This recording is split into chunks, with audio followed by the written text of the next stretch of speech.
Bienvenue dans Powerful Reborn, le podcast où l'on explore ensemble les émotions, le mindset et le développement personnel. Je m'appelle Maëlle, hypnothérapeute et coach en dev perso, et ma mission est d'accompagner les humains en quête de paix intérieure et d'amour de soi à guérir leurs blessures émotionnelles. Et bienvenue dans ce nouvel épisode, j'espère que tu vas bien. On se retrouve aujourd'hui, c'est un petit peu la suite du podcast précédent où je parlais du fait de comment les hommes choisissent leur partenaire et comment les femmes choisissent également leur partenaire. Et j'ai commencé à la fin du podcast à inclure un petit peu le sujet de la sexualité et de faire un petit peu la différence entre la liberté et la préservation. Et je me suis dit que c'était super intéressant de vous le partager parce que aujourd'hui on a des idées un petit peu dans tous les sens et on est tous conditionnés et je pense que c'est important de comprendre et de réaliser que finalement, en fait, qu'on le veuille ou non, à déconditionner, on se conditionne à autre chose et on peut chacun choisir finalement son conditionnement parce que, encore une fois, qu'on le veuille ou non, on est tous conditionnés. Et moi, la première qui est là à déconstruire les idées reçues, à machin, à tout ça, parfois je me conditionne aussi dans d'autres choses. Chose très flagrante, nous les femmes, quand on dit oui, on veut pas le féminisme, machin, ok, très bien. Pourquoi tu te maquilles ? T'es conditionné aussi par le make-up. Tu vois, des petites choses comme ça où on se rend pas compte, mais on est souvent conditionné. Bref, le sujet aujourd'hui, c'est la sexualité. Je vais te donner ma vision. Je vais te partager ce que je pense à ce niveau-là. Et l'idée, justement, c'est de t'en faire toi, ta propre idée. D'avoir toujours, comme je le dis très souvent, ton esprit critique, de remettre en cause et de te poser les bonnes questions. Aujourd'hui, depuis à peu près les années 2000, on est rentré dans une ère de l'hypersexualisation. La liberté de la femme, le plaisir féminin, etc., etc. Ce qui est une très bonne chose parce que, rappelons-le, des années en arrière, la femme était complètement, entre guillemets, enfermée dans des vieux carcans. Il fallait que, entre guillemets, elle soit vierge au mariage, etc., tout ça. Moins t'as de partenaires, mieux c'est, etc. Pour ma part, ça fonctionne toujours. Voilà, c'est toujours une réalité. Mais c'est ma vérité. Et c'est pas parce que je pense ainsi que si toi, en tant que femme, par exemple, tu as eu plein de partenaires, ça te rend moins bien, entre guillemets. C'est juste moi et moi-même. Je sais que je ne pourrais pas me regarder de la même manière si j'avais eu 30, 40, 50 partenaires. Très clairement. Ça reste ma réalité. Ne l'oublions pas. Mais pourquoi je te parle de ça ? Parce que il y a énormément de femmes. Alors, pourquoi je parle pas de l'homme ? Parce que pour l'homme, c'est complètement différent. Je vais quand même en parler, hein. Mais l'homme donne, la femme reçoit. Et ça, encore une fois, je sais qu'il y en a plein qui ne sont pas d'accord avec ça, qui disent oui, mais on devrait être égaux, oui, mais ça doit être pareil. On a un code génétique. C'est toujours la femme, comme je l'ai dit, qui donne naissance. C'est toujours la femme qui reçoit. Ce sera jamais l'inverse. Et pour moi, ça a un côté sacré. Pour moi, et je pense que ça devrait être quelque chose de mis beaucoup plus en avant. Encore une fois, ça ne veut pas dire que même si pour toi c'est sacré, tu n'as pas le droit ou tu ne peux pas t'amuser, avoir des partenaires, etc. C'est pas ça du tout. C'est surtout de quel espace ça vient et est-ce que tu es aligné à toi et est-ce que tu te respectes. Parce que ça, c'est juste entre toi et toi-même. C'est beaucoup plus valorisant une nana qui te dit « j'ai profité toute ma vie, mais ça c'est moi, je regrette rien, c'est ok et j'ai une valeur de ouf » qu'une nana qui te dit « putain, j'ai fait n'importe quoi toute ma vie, en fait je me rends compte que je cherchais à plaire aux hommes, je me rends compte que je cherchais à combler un vide et aujourd'hui je regrette ». Bah oui ma cocotte, c'est sûrement à cause de tes blessures. Et c'est là l'énorme nuance, le faire en conscience. Et ça change complètement la dynamique. Comme je disais, pour moi, c'est quelque chose de sacré. C'est-à-dire que c'est cette chose que je donne à un partenaire si j'ai confiance, s'il y a des sentiments, si je suis sûre que je peux construire quelque chose, etc. Même si, bien entendu, on n'est jamais dans une certitude absolue. Pourquoi ? Parce que partager ton intimité, ce n'est pas juste mécanique. on rappelle bien quand même que l'espace d'un instant, vous êtes emboîtés l'un dans l'autre. Donc que tu crois ou non aux énergies, vous partagez, vous mélangez vos énergies, vous mélangez vos auras, vous mélangez vos traumas, vous mélangez votre code génétique, vous partagez quelque chose avec l'autre qui est bien au-delà des sentiments, des émotions, etc. C'est l'autre entre dans votre corps et l'autre est entre guillemets dans votre corps, quoi. Tu vois ce que je veux dire? C'est pas juste mécanique. Et le souci, c'est que avec cette hypersexualisation, on a complètement enlevé la valeur de la sexualité. Et moi aujourd'hui, c'est pas forcément le fait d'avoir peu de partenaires que je défends ou je ne sais quoi. C'est le fait d'y redonner de la valeur. Et une fois que tu en as la valeur, ce que tu en fais te regarde. Je rappelle tout de même que de base, c'est ce qui nous permet de faire des enfants. C'est pas juste du plaisir. C'est également en tant que femme, l'endroit où tu vas faire naître un enfant si tu en veux. Je pense que c'est quand même un endroit à respecter et à ne pas prendre à la légère. Encore une fois, tu peux le respecter même si tu as eu plusieurs partenaires. Encore une fois, question de valeur. Donc, pourquoi j'en parlais dans le podcast précédent? Parce que aussi, une nana, alors je dis pas que c'est toujours le cas, mais souvent, une nana qui donne très facilement, l'homme en face ne va pas forcément réaliser la valeur. Ça ne veut pas dire que c'est un Graal, que il doit faire plein de choses pour arriver à avoir ça. Non, c'est pas le cas. Moi personnellement, quand j'offre ça, c'est pas parce que le mec a fait des 1000 et des 100 qu'il a gravi une montagne. Non, c'est parce que je me sens en sécurité, c'est parce que je sens que c'est le moment et que je sens que j'ai envie de partager ça. Parce que je me suis respectée, je me suis posé des questions, j'ai analysé la situation et j'ai choisi de. Et j'ai pas fait ça dans l'optique de parce que c'est normal, parce qu'il faut faire ça, et parce que finalement, peut-être que le mec en face va s'attacher avec ça, parce qu'on sait bien que non. Et le gros souci aujourd'hui, avec cet élan du féminisme, de la liberté sur la sexualité, etc., oui, nous aussi, les femmes, on aime le sexe, oui, bien sûr.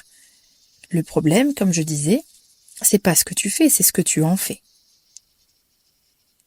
Peut-être toi qui m'écoutes, il est probable que tu aies multiplié les partenaires pour les mauvaises raisons. Et c'est ça qui est problématique. Parce qu'en fait, cette fameuse liberté, ces fameux tabous enlevés, sont une forme, en fait, de déculpabilisation. Oui, mais on est en 2025, la liberté sexuelle, etc. Oui, bien sûr. Oui, je suis d'accord. Mais chérie, pourquoi t'as fait ça? Est-ce que c'était vraiment des choix conscients, ou est-ce que tu cherchais un partenaire et tu cherchais du coup à ce que l'autre s'attache? Est-ce que tu cherchais à fuir tes blessures? Est-ce que tu cherchais à combler un vide?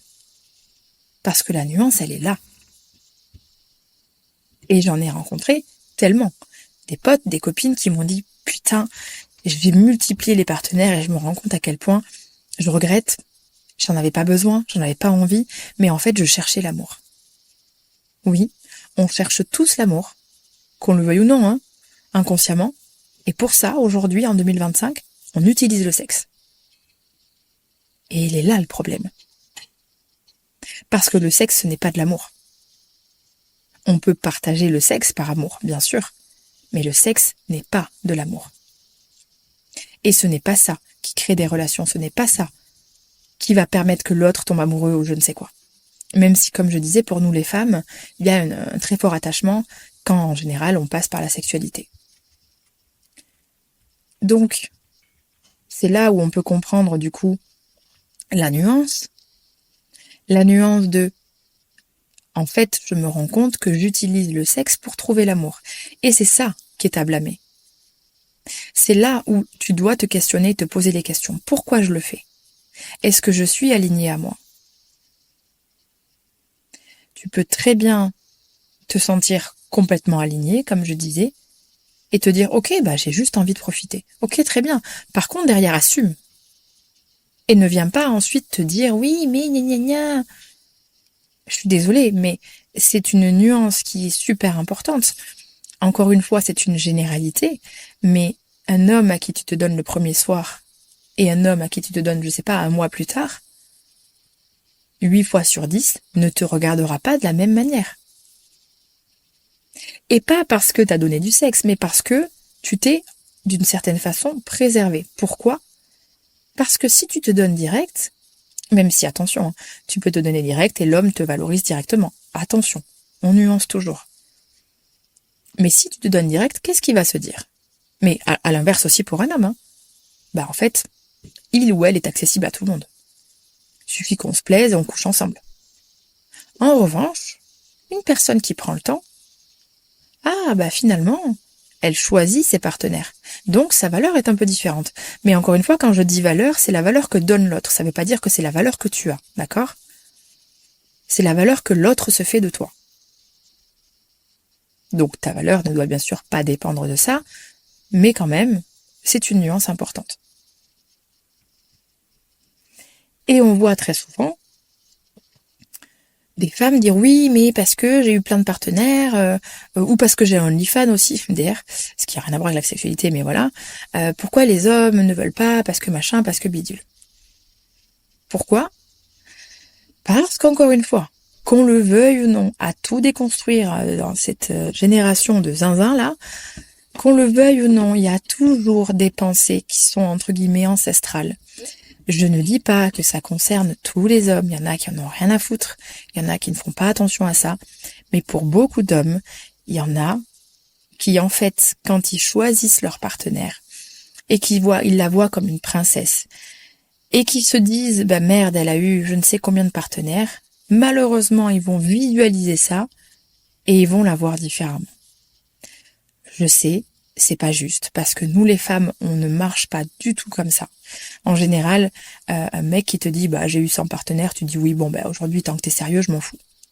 Parce qu'encore une fois, on s'attache différemment, on se regarde différemment, on est différent. Je sais qu'on cherche l'égalité là-dessus, mais je suis désolée, en tout cas ici c'est ma pensée, l'égalité là-dessus, on l'aura jamais. Tu peux faire ce que tu veux. On peut se comporter de la même manière, hommes et femmes. Il y aura toujours des conséquences derrière différentes pour les hommes et différentes pour les femmes, qu'on le veuille ou non. Et qu'on déconditionne ou non. Parce que comme je l'ai dit, même quand on déconditionne, on se reconditionne à autre chose. Et aujourd'hui, l'hypersexualisation, la liberté sexuelle est devenue un nouveau conditionnement. Parce qu'il y a énormément aussi de jeunes filles qui pensent que c'est la normalité. De jeunes filles qui ne savent même pas ce qu'est le sexe, qui se disent on est libre aujourd'hui, on fait ce qu'on veut. Et qui finalement, si elles avaient été sensibilisées, peut-être qu'elles auraient fait des choix différents. C'est pour ça que je trouve important de sensibiliser là-dessus. Comme j'ai dit, pour moi c'est sacré. Et ça, je le donne pas à n'importe qui, je le donne pas n'importe comment, et je le donne pas comme ça. Ça m'appartient, c'est ma réalité. Et comme j'ai dit aussi dans le podcast précédent, c'est con, mais le fait d'avoir fait les choses comme ça, j'ai toujours eu des partenaires qui se sont engagés. Je ne me suis jamais faite bolosse. Et même si je reprends la seule relation que j'ai eue du coup avec le fameux voisin, si tu m'écoutes depuis un petit moment, qui a été une relation non engagée, même lui, dans son non-engagement, a été des plus respectueux. Parce qu'il savait à quel point ce que je venais de lui donner, même si on n'était pas en relation, avait de la valeur. Et même si c'était une relation non engagée, j'ai pris mon temps.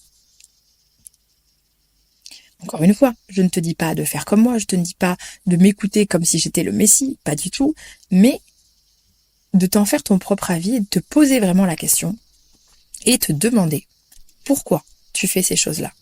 Est-ce que c'est vraiment aligné à toi ? Est-ce que t'es vraiment dans une « j'assume, je suis libre et je kiffe ce que je fais » ? Ou est-ce que t'essayes de réparer quelque chose, de combler quelque chose ?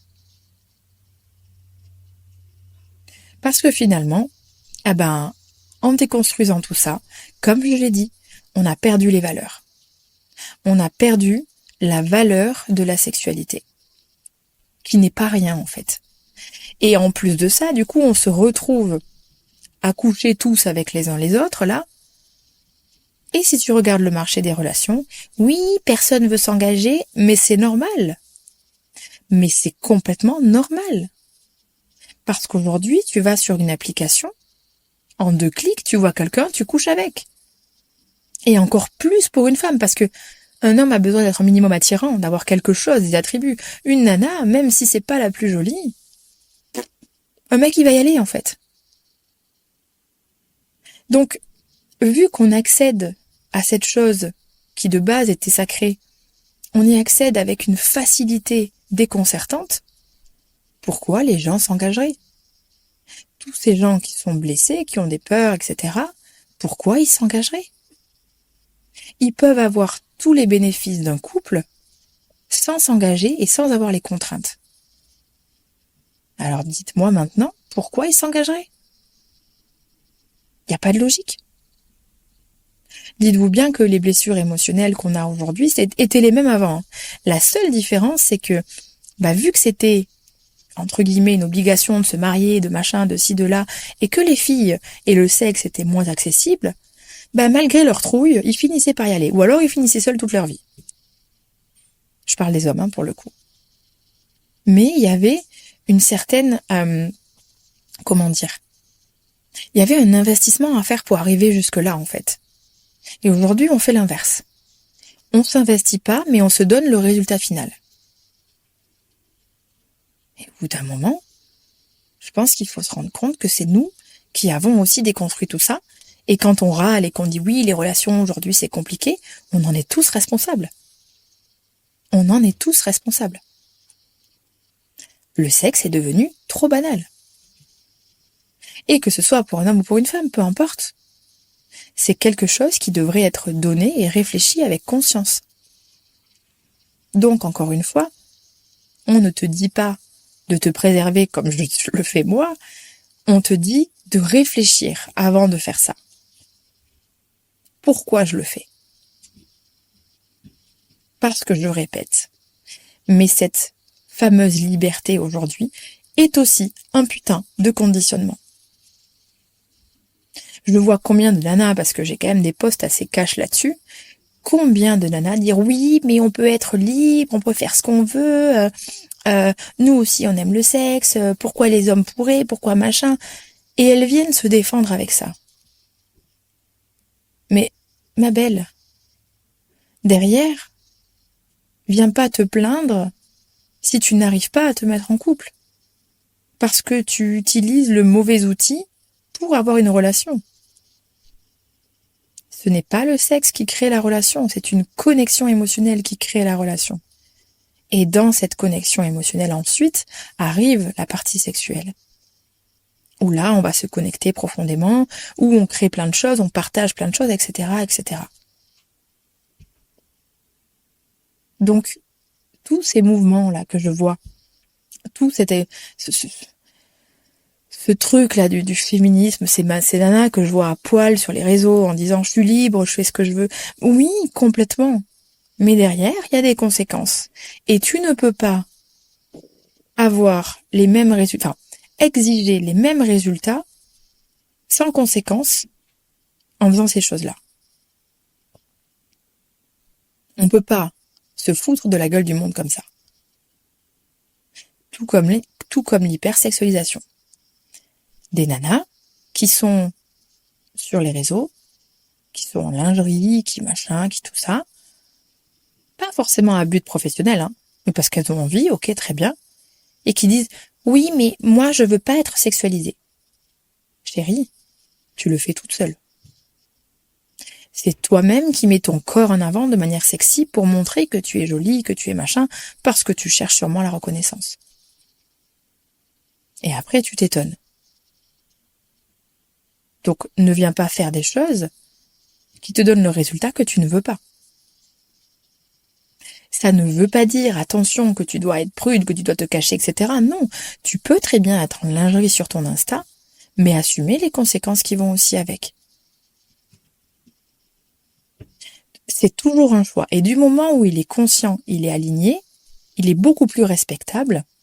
Il est respectable, en fait. contrairement à la nana qui se ment à elle-même. Moi, à l'époque, quand j'avais mon premier Insta, j'étais compétitrice en bikini, je m'affichais en bikini, etc. Alors, la différence, c'est que c'était sportif, c'était entre guillemets professionnel, j'étais coach, etc. Mais j'ai quand même affiché des parties de moi. Pourquoi je l'ai fait? Parce qu'à l'époque, je cherchais la reconnaissance, très clairement. Parce que je voulais qu'on voit mon travail, parce que machin, parce que ci, parce que là. Les choses ont bien évolué, ont bien changé. Mais à ce moment-là, je me suis jamais, parce que parfois on m'a sexualisée, forcément. Je m'en suis jamais plainte. J'ai dit, ok, c'est faire, c'est normal. Je comprends. Mais pas en disant j'ai pas le droit, c'est juste que j'attire l'œil avec ça, en fait. Ça ne veut pas dire que, attention, et là je vais nuancer, ça ne veut pas dire que c'est une ouverture, que c'est un appel. Parce que ça aussi, parlons-en. Quand on est dans la rue, qu'on est en petite jupette, en petit short, et que les mecs disent c'est normal si tu te fais violer, ouais, non, là par contre je vous arrête, je vous mets des grands coups de tête, parce que ça non, en fait. Je peux comprendre que tu me regardes de manière sexy, parce que je montre des attributs qui peuvent effectivement charmer un homme.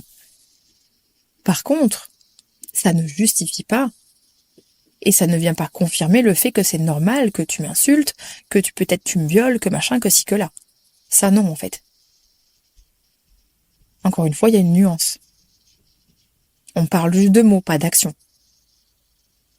Mais quoi qu'il en soit, oui, si t'es à poil sur Insta, si t'as un OnlyFans, si machin, si là, oui, forcément, tu ne seras pas regardé de la même manière par les hommes de manière générale.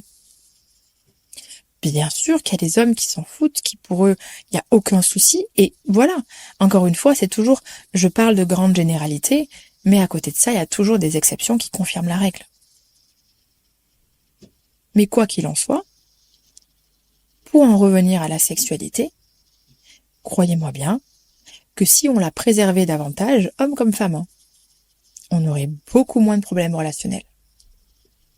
Alors, on n'oublie pas qu'il y a toutes les blessures, les machins, voilà, ça c'est une certitude.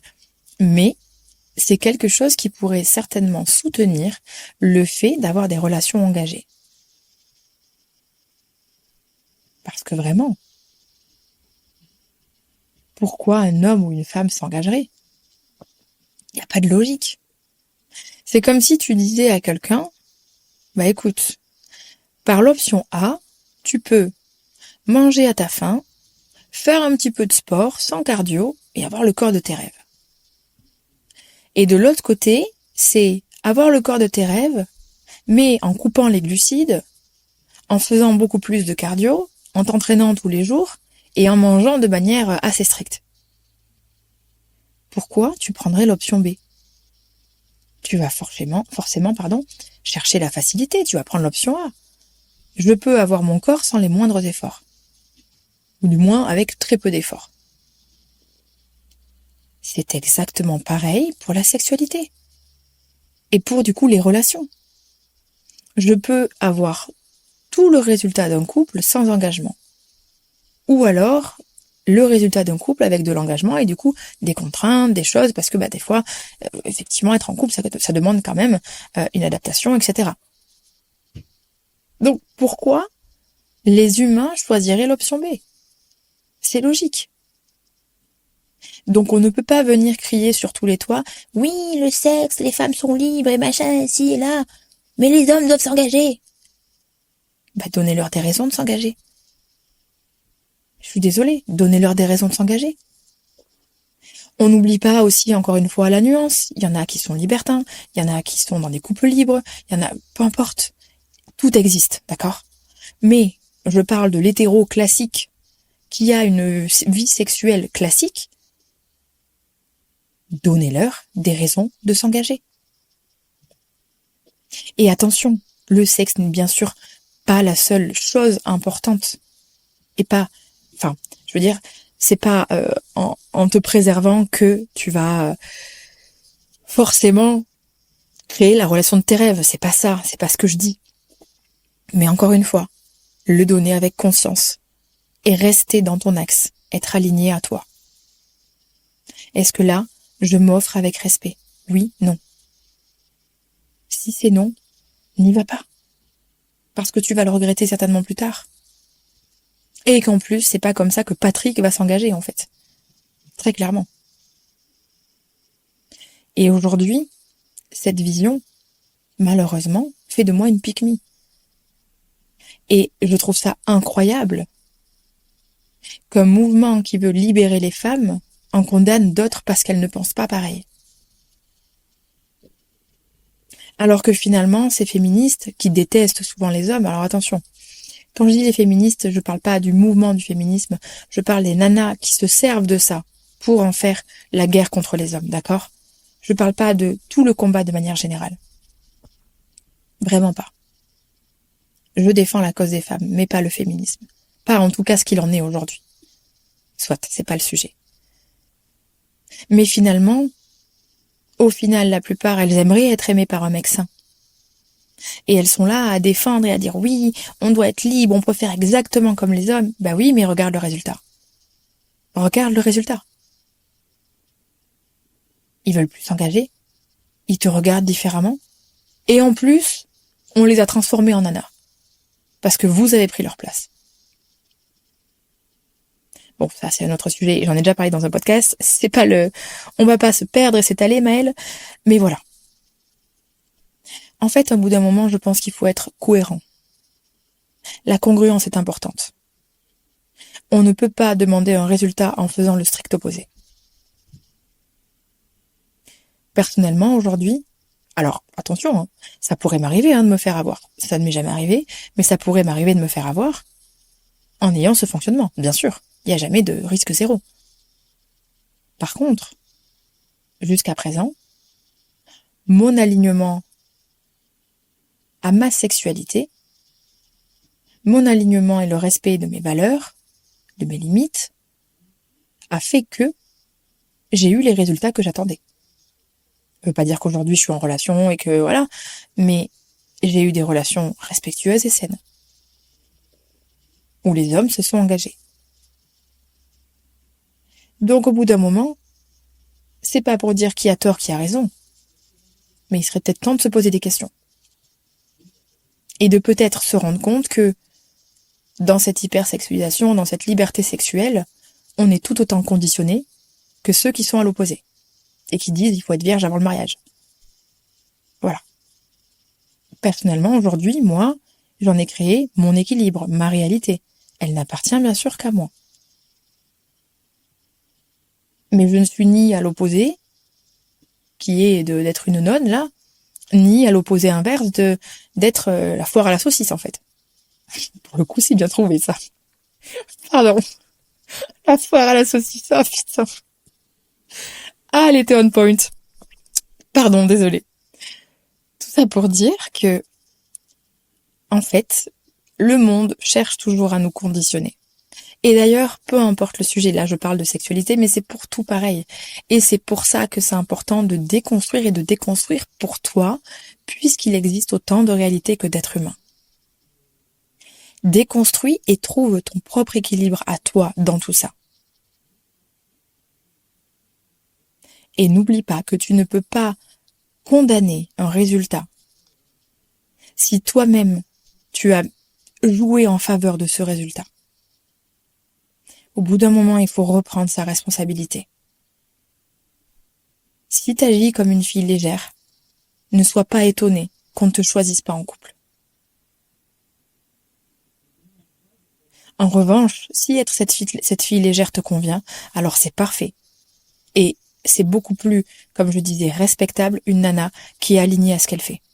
En fait, peu importe ce qu'elle fait, du moment où elle est alignée, qu'elle se respecte elle-même, qu'elle respecte ses valeurs, ses limites, il n'y a pas de sujet.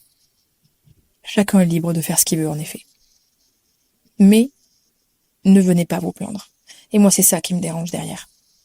C'est ces nanas qui disent gna gna, liberté, gna gna, et qui après se plaignent. Point final. Et j'avais vraiment, vraiment envie de creuser davantage ce sujet. À savoir que je vais quand même parler un petit peu des hommes. Pour moi, c'est la même chose pour les hommes. Si tu te donnes à n'importe qui, je vais te regarder différemment, en fait. En revanche, même si tu as eu 100 partenaires, mais que tu as choisi consciemment ces partenaires, ok, c'est un peu différent. Bien entendu, je préférais que tu en aies eu moins. Voilà, après, nous les femmes, on est quand même beaucoup moins touchées par ça, c'est vrai. Moi, demain, je sais que je rencontre quelqu'un qui me dit j'ai eu tant de partenaires. Bon, bah écoute, j'ai pas envie de savoir, tu vois. Et bon, bah, qu'est-ce que tu veux que je te dise? Voilà, c'est ta vie, c'est ton passé, c'est ok. Mais je serai quand même beaucoup plus attirée par quelqu'un qui va me dire, pour moi, la sexualité est sacrée. Et comme j'ai dit, ça ne veut pas dire qu'elle est pas sacrée, même si cette personne a eu 20, 30, 40 nanas, tu vois. Parce qu'encore une fois, c'est l'intention de base que tu y mets. C'est l'axe dans lequel tu es quand tu le fais qui change tout. Et soyons honnêtes aussi là-dessus, la plupart des mecs, bon, ils sont pas nombreux ces mecs-là, ça fait partie d'un faible pourcentage, mais la plupart des mecs qui enchaînent les nanas, qui ont des body count incroyables, ils cherchent à combler un vide. 8 fois sur 10. 8 fois sur 10, c'est le cas. 8 fois sur 10. Ils cherchent l'amour au travers du sexe. Parce qu'ils ne savent même pas comment connecter. Parce ils sont pleins de blessures et tout ce qui s'ensuit. Donc, ils vont consommer les nanas. Parce que, déjà, ils vont glorifier leur ego dans l'instant. Ah, je l'ai eu, et j'ai chassé. Ça a été le trophée. Allez, on passe à une autre. Parce que, une fois que j'ai eu le trophée, qu'est-ce que j'en fous, tu vois? Alors qu'ils sont incapables de se voir eux-mêmes et de regarder à l'intérieur d'eux ce qu'ils ont besoin de réparer. C'est exactement la même chose. Donc voilà, j'avais bien envie de développer ça aujourd'hui. Je répète que ceci est ma réalité, ceci est mon prisme, et que c'est à toi de garder ton esprit critique et de te faire ta propre idée là-dessus. Je partage juste des choses qui me paraissent essentielles. Parce que c'est pas aujourd'hui, avec la plupart des nanas complètement libres, qui disent en gros « couche avec tout le monde et emmerde le monde », que tu pourras remettre en question éventuellement ton prisme de pensée. Très clairement. Je n'estime pas être mieux qu'elle, attention, hein. C'est deux mondes complètement différents. Mais en revanche, comme je l'ai dit, peu importe ce que tu fais, demande-toi juste pourquoi tu le fais, est-ce que c'est aligné à toi, est-ce que tu te respectes? Et ça change toute la dynamique. Voilà, c'était tout pour aujourd'hui. J'espère que cet épisode t'a plu. J'espère qu'il a pu te donner des clés, qu'il a pu te faire réfléchir. Bien entendu, n'hésite pas à m'écrire sur Insta si tu veux échanger. Maëlle-Powerful Reborn. Et si tu as besoin aussi de faire une thérapie, d'apaiser tes blessures émotionnelles, de guérir, etc., tu peux aussi m'écrire pour qu'on échange à ce sujet sur les réseaux. Voilà, tout simplement. En attendant, je te souhaite une très belle journée, une bonne nuit, une bonne semaine, peu importe. Je te dis à lundi prochain et prends soin de toi. Salut!